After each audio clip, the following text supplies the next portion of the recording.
راہ ایمان. Don't forget to subscribe our channel. الحمد لله نحمده ونستعينه ونستغفره ونؤمن به ونتوكل عليه ونعوذ بالله من شرور أنفسنا ومن سيئات أعمالنا من يهده الله فلا مضل له ومن يضلل فلا هادي له ونشهد أن لا إله إلا الله وحده لا شريك له ونشهد أن سيدنا ونبينا وشفيعنا ومولانا محمدا عبده ورسوله صلى الله عليه وعلى آله وأصحابه وبارك وسلم تسليما كثيرا كثيرا. أما بعد فأعوذ بالله من الشيطان الرجيم. بسم الله الرحمن الرحيم. فمن زحزح عن النار وأدخل الجنة فقد فاز. صدق الله العظيم. اللهم صل على سيدنا مولانا محمد وعلى آل سيدنا مولانا محمد وبارك وسلم.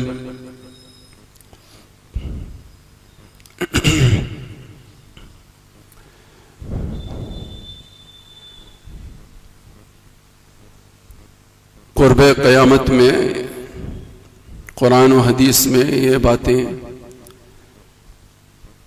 روز روشن کی طرح سے آیا ہیں کہ مسائل دنیا میں آتے رہیں گے، انسانوں پر مسائل آتے رہیں گے، اور انسانوں میں بھی مسلمانوں پر، اور مسلمانوں میں بھی جو اللہ کے خاص نیک بندے متقی ہیں، پرہیزگار ہیں، ان پر اور زیادہ مسائل آتے رہیں گے.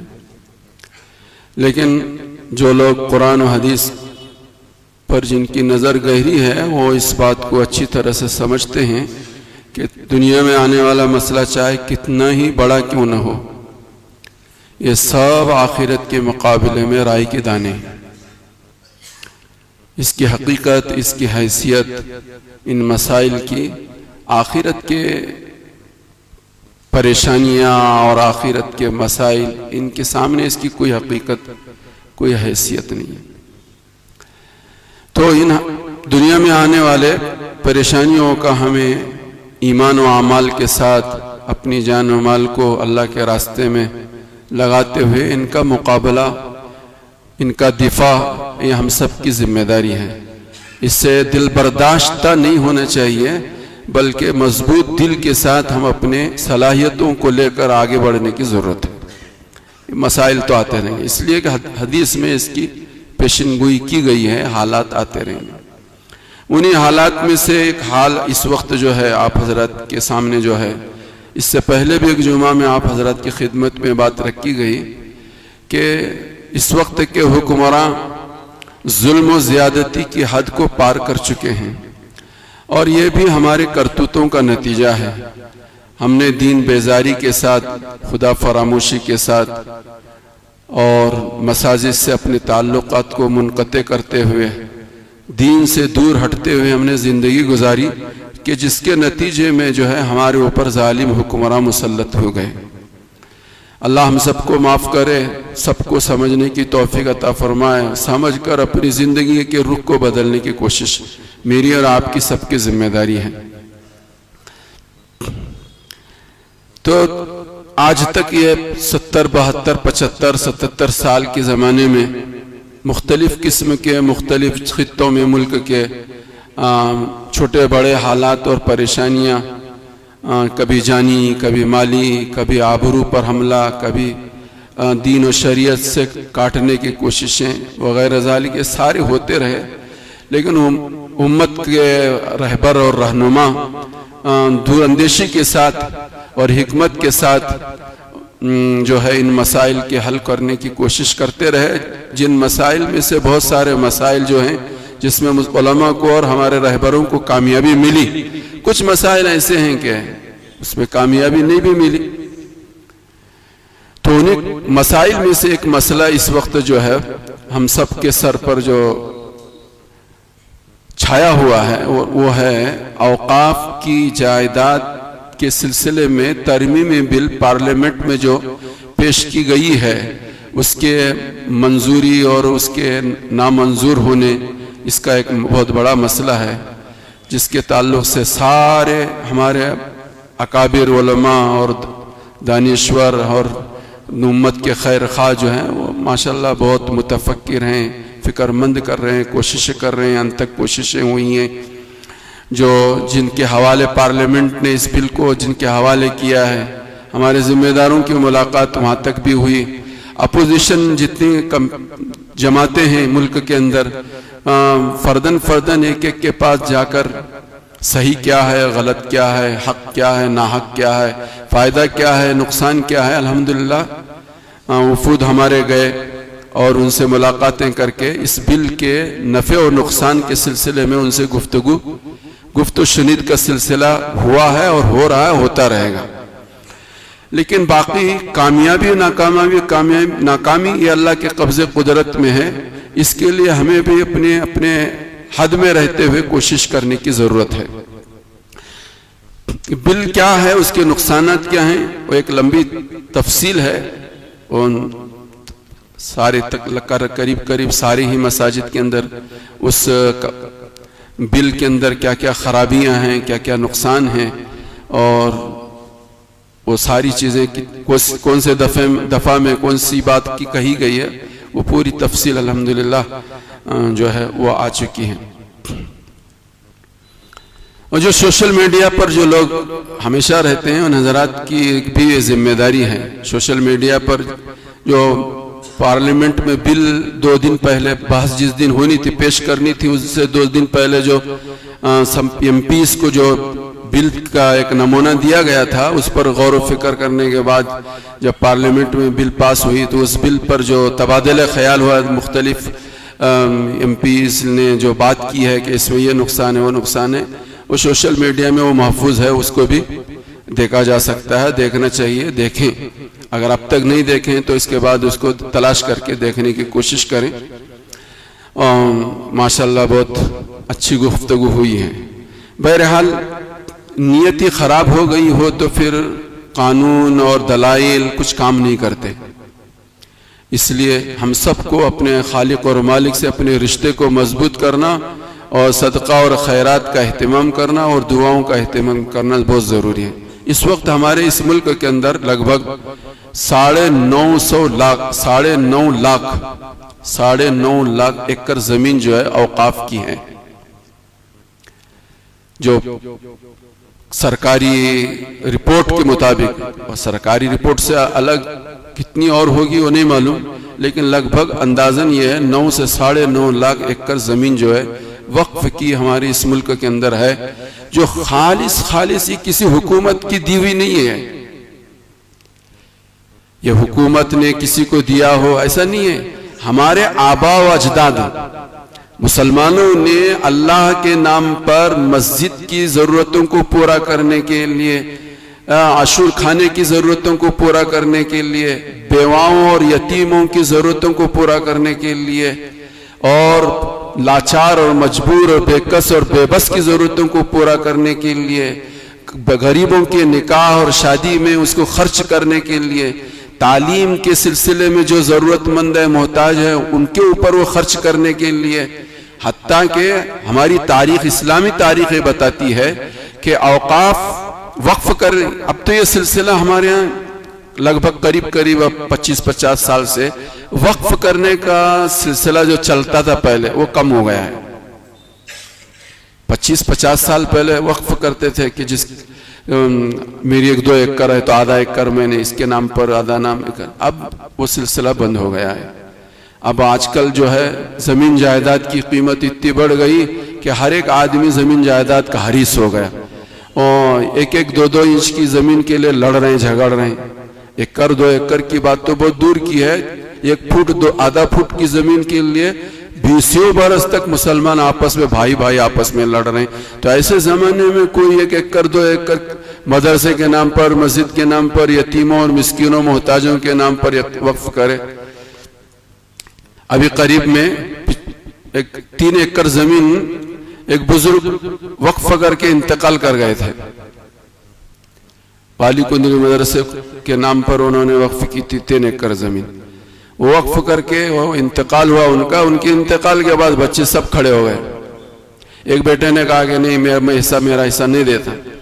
تو ایک بیٹے کو سمجھاتے کتنا زمانہ گزرا جب تک کہ دوسرا بیٹا بھی کھڑا ہو گیا کہ میں بھی نہیں دیتا. یہ 2 بیٹوں کو سمجھاتے ایک زمانہ گزر گیا تو تیسرا بیٹا بھی کھڑا ہو گیا کہ میں بھی نہیں دیتا. باپ نے تو وقف کی تھی لیکن بچے. تو آج زمانہ ایسا ہے. تو آج کے زمانے میں 1 ایکڑ 2 ایکڑ زمین کا وقف کرنا, کسی تعمیری کام کے لیے دینا, یہ جن لوگوں نے دیا اللہ ان کے کو جزائے خیر دے. تو میں یہ کہہ رہا تھا کہ یہ 9.5 لاکھ ایکڑ جو زمین ہے وہ کسی حکومت کی طرف سے ملی ہوئی زمین نہیں ہے. یہ ہمارے آباء و اجداد نے, ہمارے مسلمانوں نے یہ مختلف مواقع پر خرچ کرنے کے لیے یہ زمینیں وقف کی تھی. اور تاریخ ہماری یہ بتاتی ہے کہ صرف مسلمانوں پر نہیں, غیر مسلموں پر بھی ان کی ضرورتوں میں خرچ کرنے کے لیے ہمارے مسلمان بھائیوں نے وقف کی.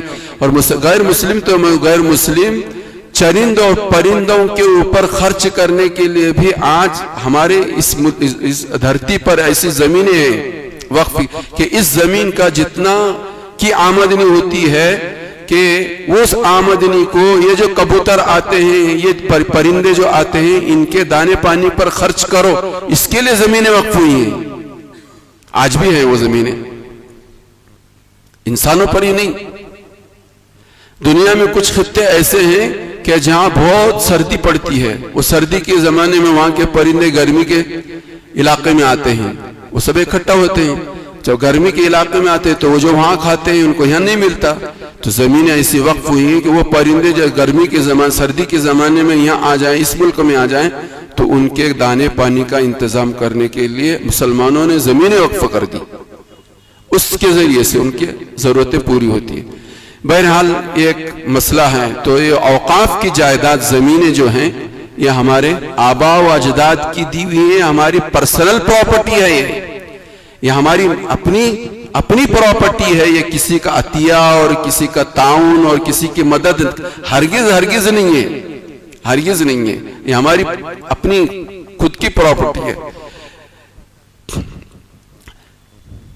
اس سلسلے میں حکومت نے جو قانون ترمیمی بل پیش کیا ہے اس میں بہت سارے ایسے دفعات داخل کر دیے گئے ہیں کہ جس دفعات کے ذریعے سے ہماری ان ساری جائیدادوں پر جو ہے ملک اپنا قبضہ, حکومت اپنا قبضہ جمانا چاہتی ہے, اس میں مداخلت کرنا چاہتی ہے, اس کو اپنے منشا کے مطابق استعمال کرنا چاہتی ہے. یہاں کی آمدنی سے اپنی مرضی سے وہ ملک کی ضرورتوں کو پورا کرنا چاہتی ہے. یہ ایک منصوبہ بند طریقے پر یہ ایک بل بنایا گیا ہے جس کے لیے الحمدللہ پورے ملک کے اندر محنتیں ہو رہی ہیں, اور مسلم پرسنل لاء بورڈ یہ کام کر رہا ہے, اور دیگر جمعیت علماء والے بھی اور دوسری تنظیمیں بھی. مسلم پرسنل لاء بورڈ ایک ایسی تنظیم ہے کہ جس میں شیعہ, سنی, بدعتی, اہل سنت اور تبلیغی اور دیوبندی اور سارے فرقوں کے لوگ اس میں مسلم پرسنل لاء بورڈ میں ہیں. یہ مسلم پرسنل لاء بورڈ کا مسئلہ اس وقت بنی ہے تنظیم کہ ملک جب آزاد ہوا تو ملک کی آزادی کے بعد مختلف خطوں سے, صوبوں سے بات اٹھنی شروع ہوئی کہ اب وقت آ گیا ہے کہ اس ملک کا یہ قانون یکساں سول کوڈ نافذ کر دیا جائے. یہ جب بات جگہ جیسے اٹھنے لگی تو اس وقت ہمارے علماء سب پریشان ہو گئے, اور علماء دیوبند بالخصوص قاری طیب صاحب, مولانا منت اللہ رحمانی, اس وقت انہوں نے سارے ملک کے تمام مختلف اور مسالک اور مکتب فکر کے لوگوں کو اکٹھا کرنے کی کوشش کی, اور اکٹھا کیا انہوں نے. 1972 کے اندر ان سب کو اکٹھا کرنے کی کوشش کی گئی اور اکٹھا ہوئے. مولانا مفتی برہان الدین صاحب جبل پور کے اہل سنت والجماعت کے اس زمانے میں سب سے بڑے عالم مانے جاتے تھے, اور ان کے ایما پر, ان کے اشاروں پر پورے ملک میں کام ہوتا تھا اس مکتب فکر کے اندر. تو ان کی خدمت میں قاری طیب صاحب رحمۃ اللہ علیہ ایک وفد کی شکل میں گئے اور جبل پور پہنچے. تو ان کی خانقاہ تھی جبل پور کے اندر, وہ خانقاہی مجلس چل رہی تھی. جگہ ملی نہیں، پورا جو حال بھرا ہوا تھا، تو مفتی حضرت قاری طیب صاحب رحمۃ اللہ علیہ جہاں ان کے سب کے چپل رکھے ہوئے تھے وہیں تھوڑی دیر مجلس کے ختم تک وہیں بیٹھے رہے، جگہ ہی نہیں تھی اندر، پورا وفد وہیں بیٹھا رہا۔ جب مجلس ختم ہوئی، مجمع سب چھٹا، تو حضرت قاری طیب صاحب رحمۃ اللہ علیہ اور اس وقت کے جلیل القدر بڑے بڑے علماء مولانا برہان الدین صاحب، مفتی برہان الدین صاحب جبل پوری کی خدمت میں پہنچے اور اپنا تعارف کرائیں کہ میں طیب ہوں اور دارالعلوم دیوبند کا ذمہ دار ہوں، آپ کی خدمت میں آیا ہوں، اور اپنی پگڑی اتار کر مولانا مفتی برہان الدین صاحب کے قدموں میں رکھی اور یہ کہا کہ میں اس وقت دین و شریعت کی بھیک مانگنے آپ کے پاس آیا ہوں۔ دل پسیج گیا۔ جو لوگ ہاتھ ملانا نہیں چاہتے تھے، سلام کا جواب دینا نہیں چاہتے تھے، شکل صورت دیکھنا نہیں چاہتے تھے، ہم کو کچھ اور سمجھتے تھے، غیروں کو تو اپنے سے قریب کرتے تھے لیکن ہم کو قریب نہیں کرتے تھے، قاری طیب صاحب سے بھی 2 قدم آگے بڑھ کر انہوں نے کہا کہ تن من دھن کی آپ کے ساتھ ہم آپ کے شانہ بشانہ چلیں گے، جو کہو وہ کریں گے۔ 1972 میں بمبئی کے اندر وہ کانفرنس ہوئی، کمیٹی بنی گئی، مشورہ کیا گیا کہ اس کمیٹی کا ذمہ دار کون ہونا چاہیے۔ اس وقت مفتی مولانا برہان الدین صاحب جبل پوری رحمۃ اللہ علیہ نے انہوں نے خود ہی کھڑے ہو کر کہا کہ اس کمیٹی کے ذمہ دار جو ہوں گے وہ قاری طیب صاحب رحمۃ اللہ علیہ ہوں گے۔ سب کی اتفاق رائے سے مولانا قاری طیب صاحب رحمۃ اللہ علیہ کی کہ کو صدر منتخب کر دیا گیا، اور اس وقت سے لے کر آج تک تحفظ دین، تحفظ شریعت الحمدللہ ہوتا رہا۔ اب اس کمیٹی کے ذریعے سے یا کسی کمیٹی کے ذریعے سے تحفظ دین اور شریعت ذرا مشکل ہو گیا، اب جو مشکل ہو گیا، اس لیے کہ ظالم حکمراں اس ملک کے اندر مسلط ہو چکے ہیں۔ وہ قانون کا سہارا لے کر شریروں کو شرارت کے مواقع فراہم کر کے مسلمانوں کے ساتھ خون کی ہولی کھیلنا اور ان کو کمزور کرنا، ان کے اداروں کو کمزور کرنا اور ان کے زمین و جائیداد پر ناجائز قبضہ جمانا، اور مسلم پر یہ کیا کہتے ہیں ایک قانون بنانے کو کیا کہتے ہیں اس کو، یکساں سول کوڈ، یکساں سول کوڈ کی بات کیے بغیر ایک ایک قانون، شریعت کے قانون کو ایک ایک کے اوپر مسئلہ کھڑا کرنا اور اس کو قانون کی سطح میں رکھ کر اسے جکڑنے کی کوشش کرنا، یہ راستہ اب حکومت نے اپنایا ہے۔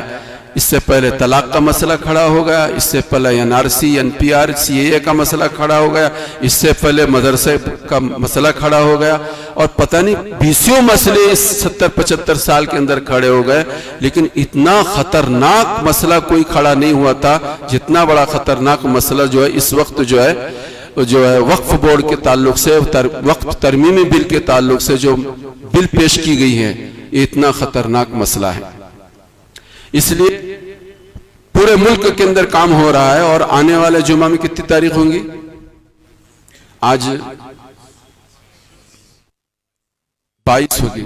ملکی سطح پر ایک کانفرنس منعقد ہوئی، ہر کانفرنس میں ایک قرارداد منظور کی جاتی ہے، اور وہ قرارداد منظور کر کے حکومت کو اتفاق رائے سے یہ ہماری قرارداد منظور ہوئی ہے۔ اس قرارداد کو منظور کرنے کے لیے گورنمنٹ، حکومت سوچنے پر مجبور ہوتی ہے۔ یہ اجلاس خامخواہ یوں ہی نہیں ہوتے، کوئی دینی مجلس ہوتی ہے وہ اپنی جگہ پر، لیکن ملک کے اندر جو ظلم و ستم کے پہاڑ جو توڑے جا رہے ہیں، اس کی کمر توڑنے کے لیے، اس 3 بلوں کو پاس اور نامنظوری کرنے کے لیے یہ اجلاس ایک بنیادی کام رول ادا کرتے ہیں۔ اس لیے تمام ملک کے تمام بزرگوں کی طرف سے اور تمام تنظیموں کی طرف سے، کسی ایک تنظیم نہیں، اس میں سب ہیں، مسلم پرسنل لا میں ہمارے بھی ہیں، اہل سنت والجماعت بھی ہیں، اہل حدیث بھی ہیں، یہ سارے ہیں، یہ سارے ملی جلی ایک جماعت ہے۔ یہ ملی جلی جماعت مل کر اس وقت اس کی بات کی کوشش کر رہی ہے کہ اس وقت ہمارے بزرگ، ہمارے بڑے، اگر ہم مسلمانوں کو یہ کہتے ہیں کہ ہم سب کو بیک وقت راستے پر آنا ہے، تو ہم سب بیک وقت راستے پر آنے کے لیے تیار رہیں۔ ہم سب کو اگر اپنی جان مال لگانا ہے، جتنی مال کی ضرورت ہوگی اس وقت ہم اپنے مال کو ادھر ادھر اپنی خواہشات میں اور اپنی ضرورتوں میں استعمال کرنے کے بجائے اس کی حفاظت کرو، آنے والے مسائل کے حل کے لیے اپنے مال کو خرچ کرو۔ اگر ہمیں بنگلور جانا پڑتا ہے تو ہم بنگلور جائیں گے.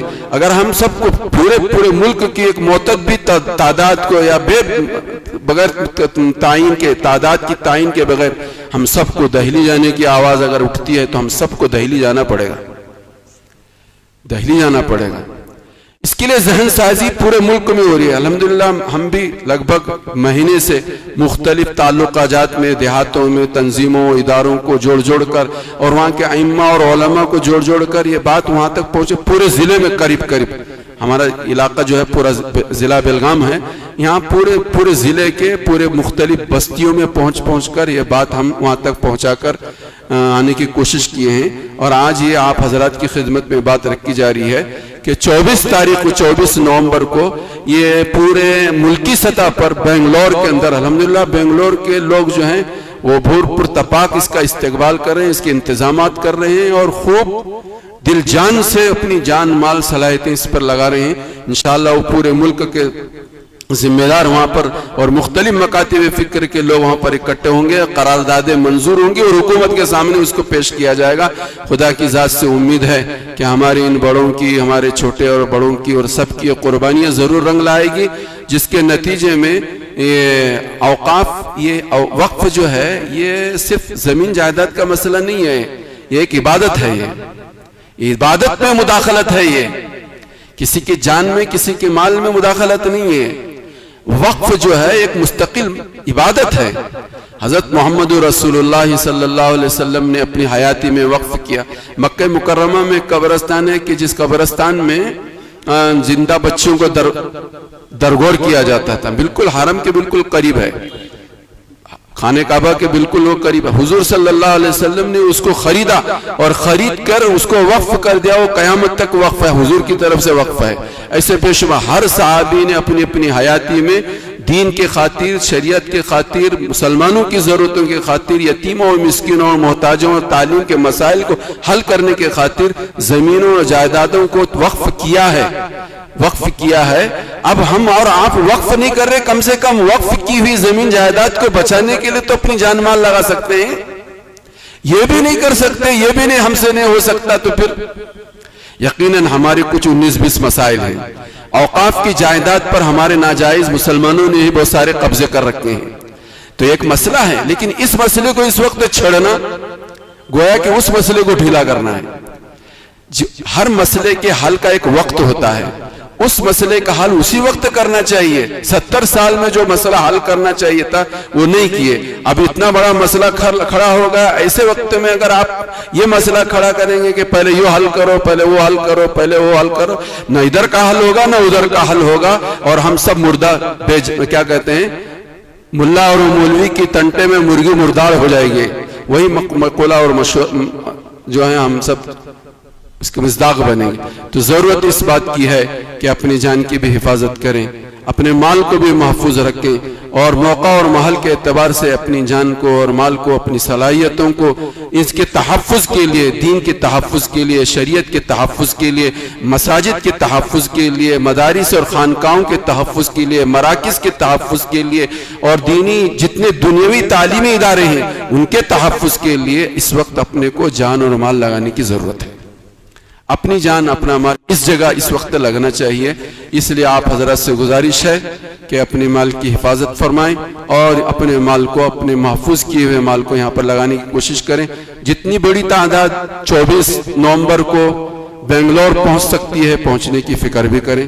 انشاءاللہ آپ کا جانا بھی ایک بڑی تعداد کو میں وہ شمار ہوگا, اور انشاءاللہ جو فیصلے ہوں گے, تو جو تجویزات پیش ہوں گے, جو قراردادیں منظور ہوں گی, اس میں آپ کا ہمارا سب کا حصہ ہوگا. تو جو حضرات پہنچ سکتے ہیں ضرور وہاں پہنچنے کی کوشش کریں, اور اپنے مال کو, جان کو کچھ نہ کچھ ان چیزوں کے تحفظ کے لیے ضرور محفوظ رکھیں. اور جتنے ہی لوگ ہیں, تنظیمیں چلانے والے, ادارے چلانے والے, مدرسے اور مسجدیں چلانے والے, ان سب کی بھی ایک ذمہ داری ہے کہ اس وقت قانونی دائرے میں اپنے سارے اداروں کو لانے کی کوشش کریں. مسجد کا رینیول ہے, اور وہ ادارے تعمیرات کا, ہمارے بہت ساری مسجدیں ہیں کہ اس کا کنسٹرکشن جو ہوا ہے اس کی منظوری نہیں, تو یہ منظوری کا نہ ہونا بھی ایک قانونی سطح میں ایک جرم ہے. جب آپ نے منظوری نہیں لی ہے تو اس کو منہدم کرنے کا حکومت کو اختیار ہے, وہ منہدم کرے گی. تو آج اس وقت جو ہے اپنا مال لگا کر جو نقشہ بنا ہوا ہے اس نقشہ کا بلو پرنٹ نکال کر 100 کی جگہ 200-300 روپے خرچ کر کے اس کی منظوری لینا ضروری ہے. اس کی منظوری لینا ضروری ہے. اس میں ٹال مٹول اچھی چیز نہیں ہے. ہمارے مسجد اقصی والوں نے یہ کام کیا, انہوں نے کنسٹرکشن, ان کے پاس 1 گھنٹے کی زمین تھی, بغیر 2-3 گھنٹے کی زمین ان کے پاس اس کی نہیں تھی. انہوں نے باضابطہ اس کا بلو پرنٹ نکالا اور کچھ خرچ کر کے اس کی منظوری لی. تو ہمارے کچھ ذمہ دار قسم کے لوگ اس کام کو کریں کہ جو مسجدیں ہیں, جتنی مسجدیں ہیں, اپنے علاقے کی مسجدیں ہیں, اپنے شہر کی مسجدیں, ان کو اکٹھا کرو, اکٹھا کر کے ان کے سامنے بات رکھو, اس کے راستے بتاؤ اور اس کے ہیلے کے راستے کس بہانے سے ہم اس کام کو پورا کر سکتے ہیں. 100 کی جگہ 200 روپے لگیں گے, لیکن آج 200 روپے لگانا آسان ہے. آنے والے زمانے میں لاکھ روپے بھی خرچ کریں گے تو مسائل حل نہیں ہوں گے. ایک تو یہ کہ ہمارے گھر بغیر قانون کے دائرے میں نہیں بیٹھتے, وہ تو گھر ہیں, لیکن ہمارے مذہبی جو ادارے ہیں اور مذہبی رسومات جس کا انجام دی جاتی ہیں ان سب کو قانون کے دائرے میں رکھتے ہوئے محفوظ کرنے کی بے حد ضرورت ہے. اس لیے آپ تمام حضرات سے گزارش ہے کہ اپنی جان کی مال کی حفاظت کریں اور اپنی جان اور مال کے ذریعے سے اپنی دینی اداروں کو تحفظ ملے. اس کے لیے کیا کوشش کر سکتے ہیں کوشش کرنے کی کوشش کریں. اور 24 نومبر میں جو حضرات بنگلور جانے کا ارادہ رکھتے ہیں ضرور وہ پہنچنے کی کوشش کریں. اس کی ٹکٹ ابھی سے بنانے کی بھی فکر کریں. جو لوگ سنت نہیں پڑھ لیں.